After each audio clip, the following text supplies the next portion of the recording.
So today is extraordinary, as I was sharing with you. And as I share with you, um, I'm very excited. And the reason I am excited is because we get to move and gather today to embrace the third principle. And that third principle is, in Kwanzaa, is Ujima, collective work and responsibility. And what it does is it invites this, as we invite this principle, we are invited to maintain our community of togetherness.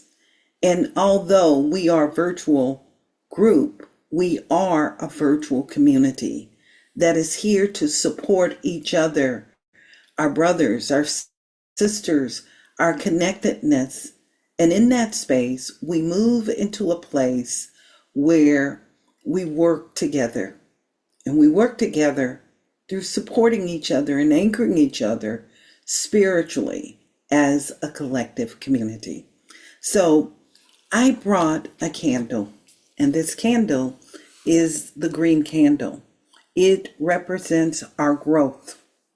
It represents our working together. So I'm going to light this candle.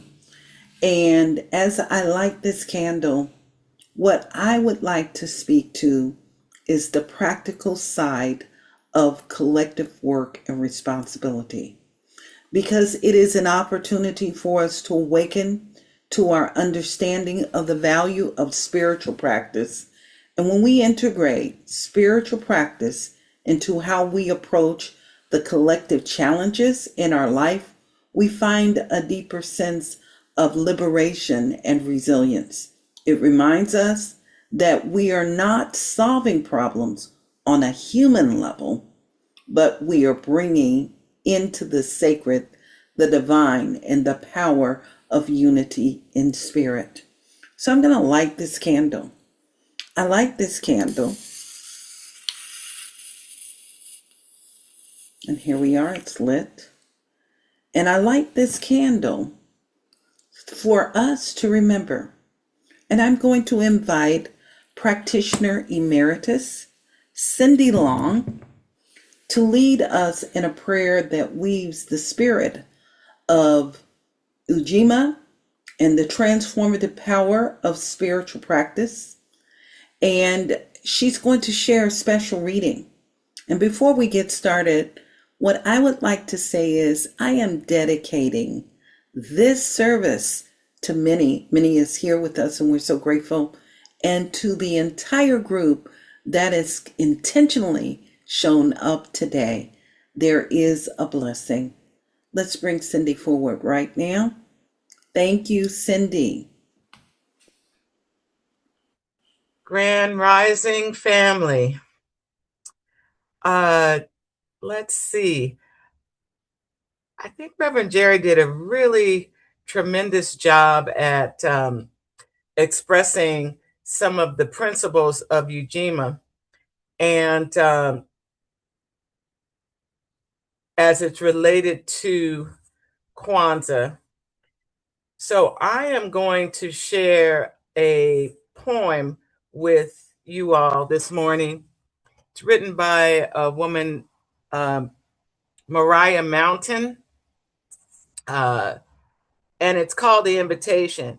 And how this kind of ties into the principle of Ujima is, as a community, we build together to solve our common problems, but also our personal challenges that we come up against. And how we do that here at SeatFM is through the principles, practicing the principles, but particularly through prayer, right? So individually, there is a job for us, each one of us, to do as well as working within the community. So I'm going to share this poem with you. I love this poem. It was uh, offered to us years ago by Reverend Mary Louise, and it's called The Invitation. So Just want to invite you to listen to these words. It doesn't interest me what you do for a living. I want to know what you ache for, and if you dare to dream of meeting your own heart's longing. It doesn't interest me how old you are. I want to know if you will risk looking like a fool for love, for your dream, for the adventure of being alive. It doesn't interest me what planets are squaring your moon. I want to know if you have touched the center of your own sorrow, if you have been opened by life's betrayals, or have become shiveled and closed from fear or of further pain. I want to know if you can sit with your pain, mine or your own, without moving to hide it, to fix it, or to fade it. I want to know if you can be with joy, mine or your own, if you can dance with wildness and let the ecstasy feel you to the tips of your fingers and toes without cautioning us to be careful, to be realistic, to remember the limitations of being human. It doesn't interest me if the story you are telling me is true. I want to know if you can disappoint another to be true to yourself. If you can bear the accusation of betrayal and not betray your own soul. If you can be faithless and therefore trustworthy. I want to know if you can see beauty even when it's not pretty every day. And if you can source your own life from its presence. I want to know if you can live with failure, yours and mine, and still stand at the edge of the lake and shout to the silver moon, yes. It doesn't interest me to know where you live or how much money you have. I want to know if you can get up after the night of grief and despair, weary and bruised to the bone, and do what needs to be done to feed the children. It doesn't interest me who you know or how you came to be here. I want to know if you will stand in the center of the fire with me and not shrink back.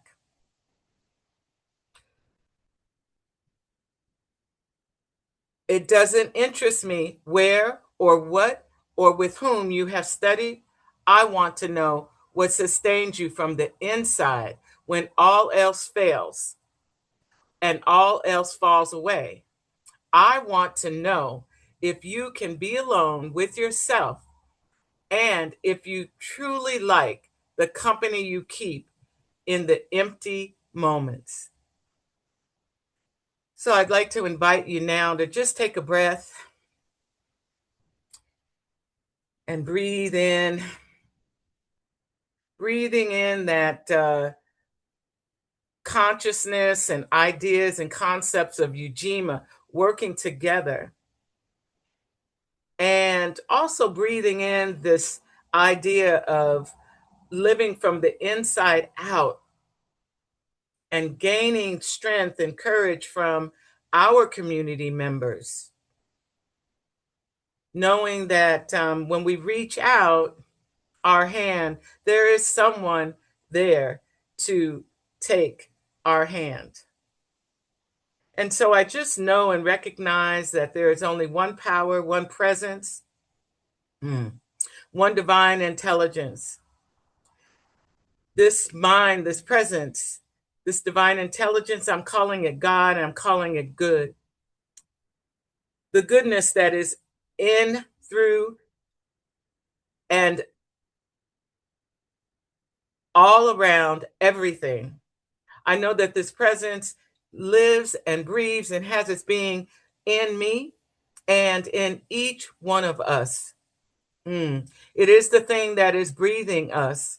We are its creation, and God is all that there is. And so this morning, I'm just simply offering a blessing for our service today, knowing that all of the presence of God is right here with us today, showing up as wholeness, showing up as beauty, as peace, harmony, balance, order, unconditional love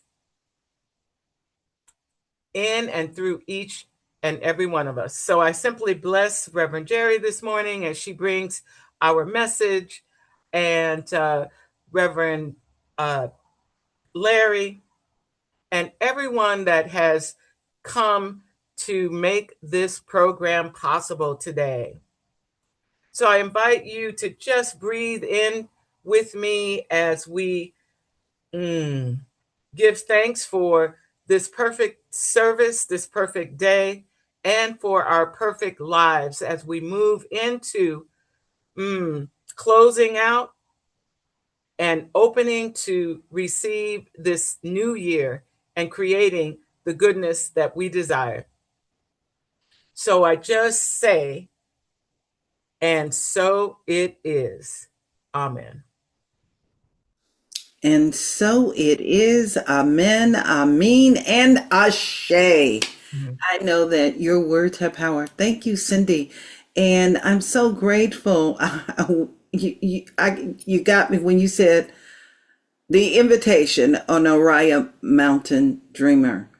What a wonderful gift. And that is one of my favorites. Reverend Mary was introduced to Oriah Mountain Dreamer.